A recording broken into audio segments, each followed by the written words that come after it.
আমার বিয়ে হয়েছে 7 মাস। কয়েকদিন আগে আমার ওয়াইফ আমাকে জিজ্ঞেস করে, বিয়ের আগে প্রেম করছো?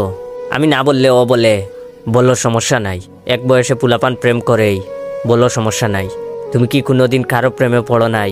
তখন আমি সরল মনে আমার স্কুল জীবনের থাকা প্রেমিকার নাম বলি। ওর নাম জান্নাত।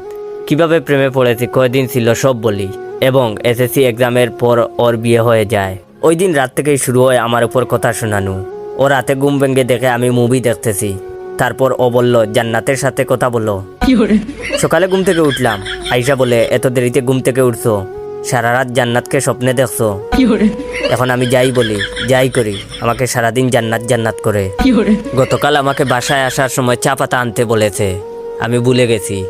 আসার পর বলে, জান্নাতের কথা ভাবতে ভাবতে ভুলে গেছো? কিছুক্ষণ আগে আমি বারান্দায় বসে আছি। আইসা বলে, তোমার কি মন খারাপ? জান্নাতের কথা কি খুব মনে পড়তেছে? এর কিছুক্ষণ পর আমি কিচেনে গিয়ে তাকে পিছন থেকে জড়িয়ে ধরলাম। উদ্দেশ্য ছিল বলবো, আর এভাবে খুঁটা দিও না, কিন্তু জড়িয়ে ধরতেই ও বলে, এত হ্যাপি কেন? জান্নাতের কথা ভাবতেছো নাকি? ওই দিন আমি এসব না বলার জন্য তাকে খুশি করতে তার পছন্দের একটা mobile iPhone 14 pro max gift করি। গিফট পেয়ে খুশি হয়েছে ঠিকই, কিন্তু বলেছে, কিসের খুশিতে গিফট করছো? আজকে জান্নাতের বার্থডে নাকি?